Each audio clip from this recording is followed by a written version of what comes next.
बिस्मिल्लाहिर्रहमानिर्रहीम। अच्छा दोस्तों, हमने पाकिस्तान स्टडीज़ एमसीक्यूज़ का एक सिलसिला हमने स्टार्ट किया है और अब तक हमने सिर्फ 3 पार्ट कंप्लीट कर चुके हैं। ठीक है, अगर वो तीनों पार्ट आप लोगों ने अभी तक नहीं देखा है तो तीनों पार्ट्स के लिंक इस वीडियो के डिस्क्रिप्शन में मौजूद हैं। आप जस्ट उस लिंक पे क्लिक करके आप वो वीडियो वॉच कर सकते हो। ठीक है, तो चलिए आज के एमसीक्यूज़ को स्टार्ट करते हैं। ठीक है, तो मैं इसको प्रेजेंटेशन मोड में कन्वर्ट करता हूँ। ठीक है, सही है। आज का जो हमारा जो एमसीक्यूज़ है, पहले एमसीक्यूज़ को हमेशा की तरह से गौर से पढ़ते हैं। ठीक है, फिर उसका आंसर ढूंढते हैं। ठीक है, in constitutions 1973 who were declare non Muslim. ठीक है, दोस्तों 1973 का आइन 14 अगस्त 1973 को एनफोर्स हुआ। ठीक है, और फिर इसके बाद इसमें अमेंडमेंट तरमीम शुरू हो गए। जुल्फ़िकार अली भुट्टो के दौर में इसमें आई थिंक इसमें सबसे ज़्यादा तरमीम हुए थे और टोटल 7 तरमीम हुए थे जुल्फ़िकार अली भुट्टो के दौर में। इसके बाद जुनेजो के दौर में 2 तरमीम हुए थे, जिसमें अहम तरमीम 8वीं तरमीम थी, जो जिसमें सदर के साथ इख्तियार दी गई 58(2)B। ये इंतहाई अहम क्वेश्चन है। 58(2)B जो है ये 8वीं तरमीम के ज़रिए सदर को ये इख्तियार देता है कि वो कौमी असम्बली को डिज़ोल्व कर सकते हैं। बेनज़ीर भुट्टो हालांकि 2 दफ़ा हुकूमत में आई लेकिन कोई तरमीम नहीं ला सकी। 1973 के आइन में पहला अमेंडमेंट 1974 में हुआ था और पहले तरमीम में किया था कि इसमें बांग्लादेश को रिकॉग्नाइज किया गया था। ठीक है, 1973 के आइन में द फर्स्ट अमेंडमेंट जो था इसके ज़रिए बांग्लादेश को रिकॉग्नाइज किया गया था। बांग्लादेश 1971 को पाकिस्तान से जुदा हुआ था। इसी तरह दूसरी तरमीम में 1974 7 सितंबर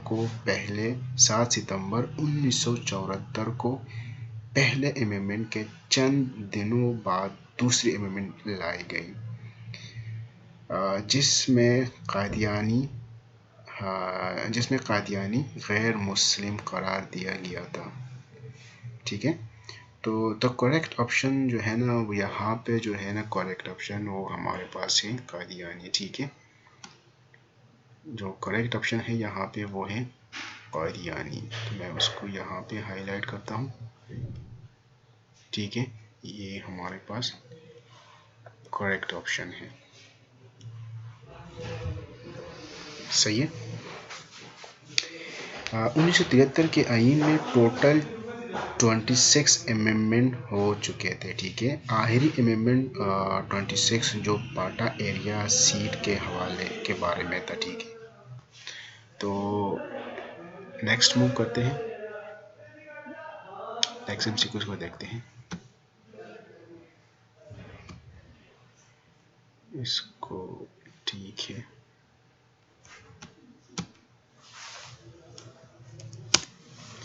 अच्छा नेक्स्ट एमसीक्यू जो हमारे पास है वो है when did Fatima Jinnah join all India Muslim league. ठीक है, फातिमा जिन्ना ने ऑल इंडिया मुस्लिम लीग को 1939 में ज्वाइन किया था। ठीक दोस्तों, अक्सर क्वेश्चन आता है कि फातिमा जिन्ना ने अयूब खान के खिलाफ सदारती इलेक्शंस 1965 में लड़ी थी। चूँकि 1962 में जो आइन पास किया था तो उसमें सदारती निज़ाम लाया गया था, इसलिए 1965 के सदारती इलेक्शन में अयूब खान और फातिमा जिन्ना में मद्दे मुकाबिल थे। इसमें अक्सर जो क्वेश्चन आता है वो यही आता है कि 1965 के सदारती इलेक्शन में फातिमा जिन्ना का इलेक्शन सिंबल क्या था? ये क्वेश्चन इंतहाई रिपीटेड है, बार बार आता है। फातिमा जना का जो इलेक्शन सिंबल था वो लाटेन था और अयूब का पूल था, ठीक है। फातिमा जना अक्सर अपने इश्तिहारात पे ये लिखते थे, फूलों से चिराग बुझाया ना जाएगा। और फातिमा जना का जो टाइटल था वो मादरी मिल्लत है, ठीक है। फातिमा जना ऑक्यूपेशन के हवाले से डेंटिस्ट थी, ये चीज़ें याद रखिए, ठीक है। तो यहाँ पे जो करेक्ट ऑप्शन है वो है 1939, ठीक है। तो मैं यहाँ पे ये को जस्ट ये हमारे पास सॉरी यहाँ पे जो करेक्ट ऑप्शन है वो हमारे पास है, मैं इसको हाईलाइट करता हूँ, ठीक है। ये हमारे पास करेक्ट ऑप्शन है। हम नेक्स्ट मूव करते हैं, 33 नंबर एमसीक्यूज को देखते हैं, ठीक है। हाँ, Pakistan's national flag was prepared by. Pakistan का कौमी झंडा कब किसने तैयार किया था, ठीक है। यहाँ पे जो करेक्ट ऑप्शन है वो हमारे पास है डी, ठीक है। जो करेक्ट ऑप्शन है वो हमारे पास है डी। इसको मैं यहाँ पे हाईलाइट करता हूँ, ये हमारे पास करेक्ट ऑप्शन है डी, सही है।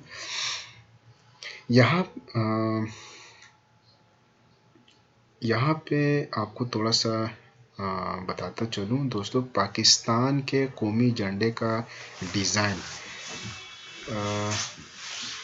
सैयद अमीरुद्दीन क़दवाई ने कायद-ए-आज़म के हिदायत पर किया था। पाकिस्तान का झंडा जो है ना, ये गहरे सब्ज़ और सफ़ेद रंग पे मुश्तमिल है, जिसमें 3 हिस्से सब्ज़ हैं और एक हिस्सा सफ़ेद रंग का है। सब्ज़ रंग मुसलमानों को ज़ाहिर करता है, जो तीसरा जो कि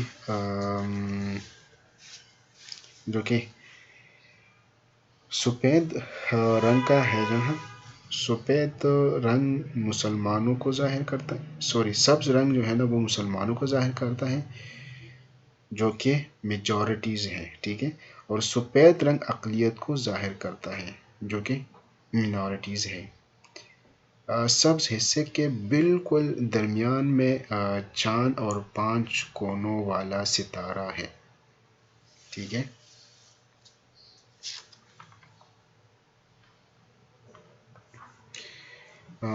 सफ़ेद रंग चाँद का मतलब तरक्की और सितारों का मतलब रोशनी और इल्म को ज़ाहिर करता है।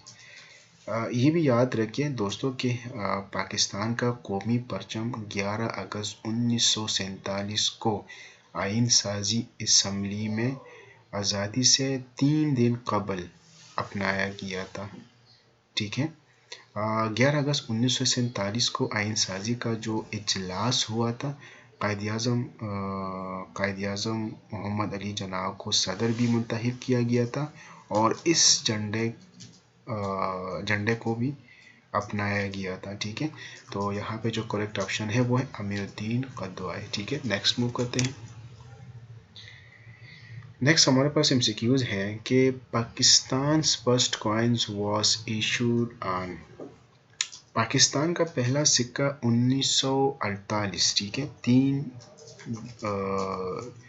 जनवरी 1948 को इशू हुआ था, ठीक है। इससे पहले तकरीबन 1 साल बनता है मुत्तहिदा हिंदुस्तान का जो सिक्का था, इस पर पाकिस्तान का मोहर लगाकर इसको चलाया जाता था, ठीक है। पाकिस्तान ने 5, 10 और 100 रुपए का जो नोट है वो 1953 में जारी किया, ठीक है, इशू हुआ। और इसी तरह पाकिस्तान है, ये भी याद रखिए कि 5, 10 और 100, ठीक है, 5, 10 और 100 को 1953 में जारी किए। और इसी तरह 100 और 500 का नोट 1965 में इशू हुआ था और 5000 का नोट जो है ना वो 26 मई 2006 में इशू हुआ था। ठीक है, तो यहाँ पे जो करेक्ट ऑप्शन है वो है 3 जनवरी 1948। तो मैं यहाँ पे ये हाईलाइट करता हूँ, ये हमारे पास करेक्ट ऑप्शन है। ठीक है, तो हम नेक्स्ट मूव करते हैं, नेक्स्ट एमसीक्यूज को देखते हैं। नेक्स्ट एमसीक्यू हमारे पास है, we are the biggest salt mine located in Pakistan. Pakistan का नमक का सबसे बड़ा ज़ख़ीरा जो है ना ये जेहलम, यहाँ पे ऑप्शन बी करेक्ट है, जेहलम। ठीक है, तो मैं इसको ये हाईलाइट करता हूँ यहाँ पे, ये हमारे पास करेक्ट ऑप्शन है। ठीक है, जेहलम बी। जिसमें जेहलम में एक मुकाम है जिसको कीवड़ा कहते हैं। ठीक है, या मायोबी कहते हैं इसको। ठीक है, ये भी याद रखिए कि ये कीवड़ा एशिया का सबसे बड़ा ज़ख़ीरा है। ठीक है, और दुनिया का दूसरा है। ठीक है, और इससे सालाना 3,50,000 टन नमक निकलते हैं। ठीक है, तो चलिए हम नेक्स्ट मूव करते हैं, नेक्स्ट एमसीक्यूज को देखते हैं। तो हमारे पास जो नेक्स्ट एमसीक्यूज है वो है, the longest river in Pakistan is. ठीक है,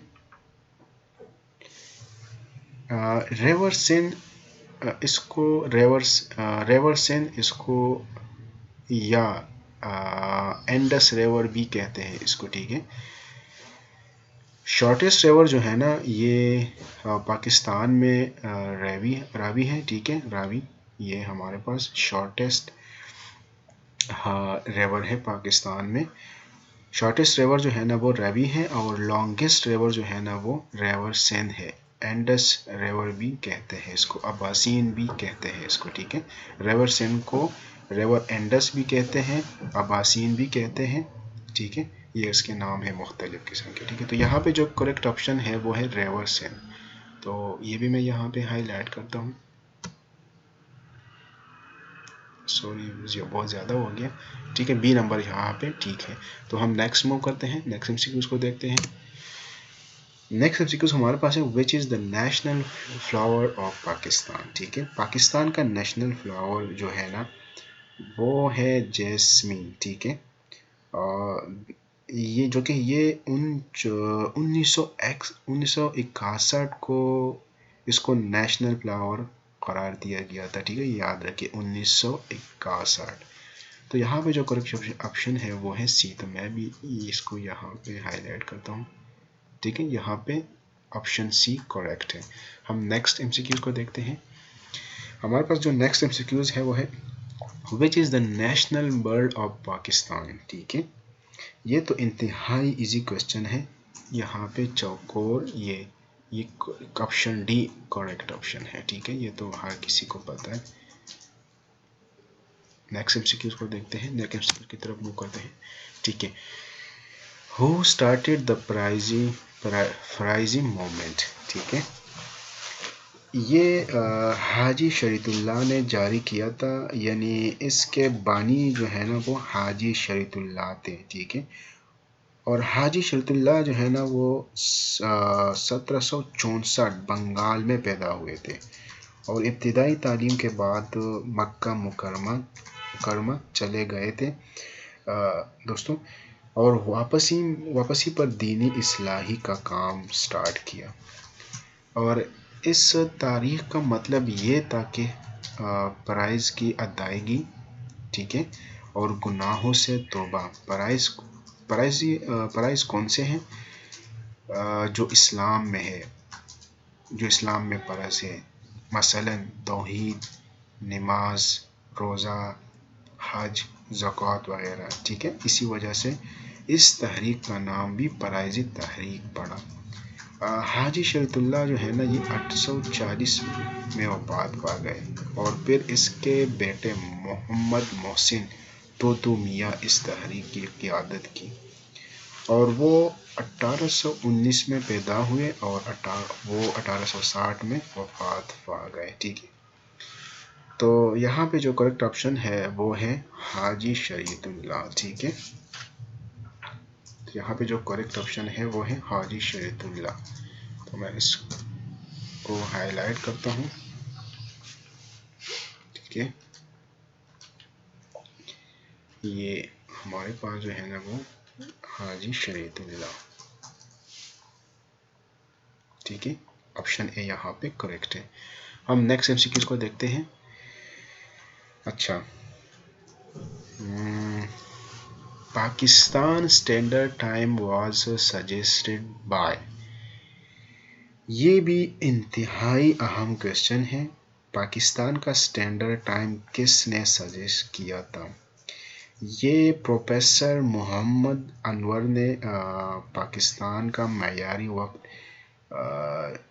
जिसको PST कहते हैं, पाकिस्तान स्टैंडर्ड टाइम, और आलमी दुनिया, ठीक है, आलमी दुनिया का जो टाइम है GMT, जिसका मतलब है ग्रीनविच मीन्स टाइम। ठीक है, इससे 5 घंटे आगे है। ठीक है, ये क्वेश्चन है और अहम क्वेश्चन है। ठीक है, पाकिस्तान का स्टैंडर्ड टाइम GMT से 5 घंटे आगे है।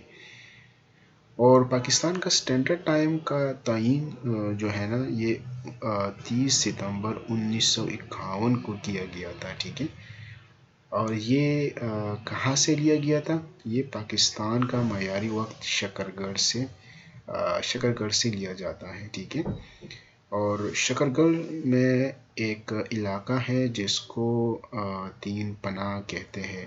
पाकिस्तान में वो पहली जगह है जहाँ पर सूरज की किरण पड़ती है। ठीक है, सबसे पहले, याद रखिए। ठीक है, और ये गांव जो है ना ये अब मुकम्मल तौर पर ख़त्म हो चुका है। ये सिर्फ एक ही अब वहाँ पे सिर्फ एक ही मस्जिद सिर्फ बाकी है। और इस मुकाम से जो है ना हिंदुस्तान का बॉर्डर ख़त्म हो जाता है और कश्मीर का बॉर्डर जो है ना वो शुरू होता है। ठीक है, इसका तयीन जिसने किया था ना वो मुमताज़ माहिरी रियाजी थे। ठीक है, और इसके साथ प्रोफेसर मोहम्मद अनवर ने ये भी इजाद किया था कि पाकिस्तान का मयारी वक्त भारत से 8 घंटे पीछे है। ठीक है, तो यहाँ पे जो करेक्ट ऑप्शन है वो हमारे पास है ऑप्शन डी। ठीक है, तो मैं इसको हाईलाइट करता हूँ यहाँ पे, ऑप्शन डी। तो ये था आज के 10 MCQs। ठीक है, क्योंकि हम हर MCQs को बहुत ज़्यादा एक्सप्लेनेशन के साथ देखते हैं तो बड़ी मुश्किल से 10 MCQs बराबर होते हैं। तो आप लोगों से दरख्वास्त है, रिक्वेस्ट है कि प्लीज़ इस वीडियो को ज़्यादा से ज़्यादा शेयर करें, लाइक करें और चैनल को सब्सक्राइब करें। ठीक है, इंशाल्लाह मिलेंगे नेक्स्ट वीडियो में नए MCQs के साथ। अल्लाह हाफिज़।